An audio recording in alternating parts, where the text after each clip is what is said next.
Creating anchors to mitigate stress is going to be super important when it comes to being able to manage your lifestyle, your decisions, your headspace from a mental perspective, and your physical being as well. There's going to be three parts in the day that you can really take control of your stress and take control of your mindset, so that you can stay in the proactive zone instead of being super reactive.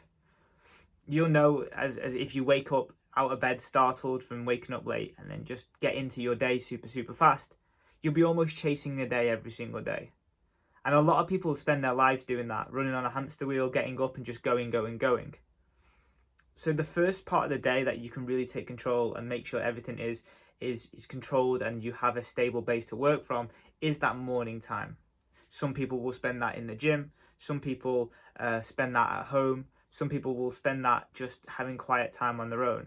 But I would recommend if any of you want to have that control in the morning where you're a bit more mindful, you're a bit more proactive, you're ready to take on the day and priming yourself to handle all of these things that you've got to handle, you've got to give yourself some time in the morning.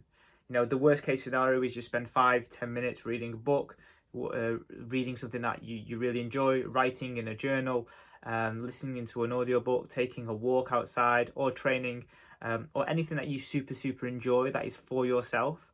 That's going to be super critical. A lot of people don't do things for themselves. Everyone is quite selfless in nature. They will give their last Rolo to anyone else. They will, spend time with the kids when they should be doing their own stuff, or they always think about other people instead of ourselves.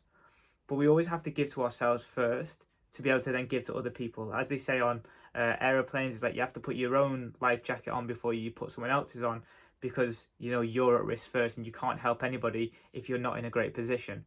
So giving yourself that small time in the morning, whether that is a training session, whether that is 10 minutes walking or journaling or whatever it is, then during the day, you've got that second time where you can mitigate some of the stresses from the morning by taking frequent breaks. Everyone is super busy. Everyone has lots of priorities that they need to do. But the difference between people that do take breaks or do take their lead versus the people that don't are the people that make time. We all have time, we just need to make it if you feel like it's super important to you. And everyone will make time for things that are important to them, and people will not make time for things that they don't think is important to them. If you go and take 15-minute break or 20 minutes for lunch, and you spend 10 minutes of that walking outside, and you spend every 2 hours getting up, getting a drink, keep mentally refreshed, you're going to be in a much better place instead of just looking at a laptop or being in a work environment for like 3 to 4 hours just straight. Now, everyone has those pressures of having bosses that are seeing what they're doing or having those situations, but you can get away for 1 to 2 minutes anywhere. These people who've been smoking for years get the little break that they do every 2 hours, 3 hours to go down and have a fag break. We need to encourage ourselves to have a fag break, but not having a cigarette. We need to take those small breaks because you become more effective in small bursts. We know from the research that if people just work for like more than 120, 180 minutes full on, they then put themselves in a position where they're less effective for the rest of the day. If you work in 90 to 120-minute blocks of work, if you can, of course, you're going to be in a much better place to be able to repeat that variable in the morning block, mid-afternoon, late afternoon, and then again if you need to. But what people do is that they spend 3 hours looking at a screen and actually become less productive as the day goes on. So taking those small breaks and controlling your own proactive headspace is going to be super valuable. And then the last time is in the evening. You'll have something that you do that will allow you to unwind, de-stress, and give you that relaxing recovery nature, whether that's Netflix, whether that is going to the gym, whether that's taking a walk, whether that's cooking with the family, whether that's spending time with a little one or the spouse. You need to have that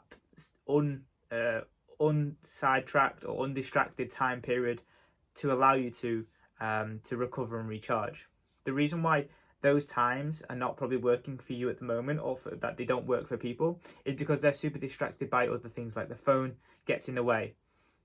And when you're concentrating on more than 2 or 3 different things, you're mentally taken. You can't relax, and you're almost not getting any downtime, even though you're getting downtime.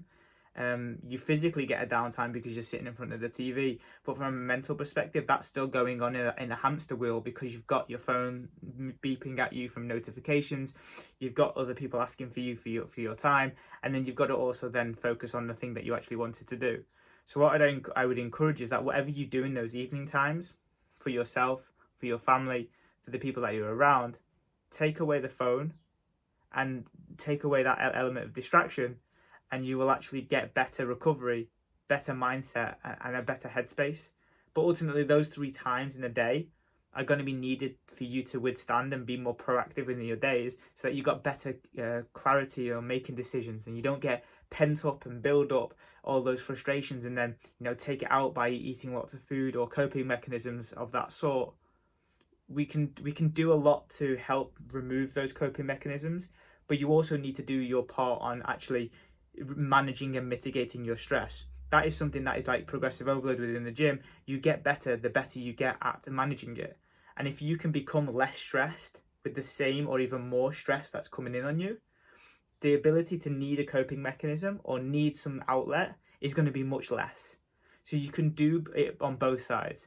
You can get better at dealing with that coping mechanism, find strategies, practice better strategies, and then you can get better at managing global stress. And you can do that within every single day.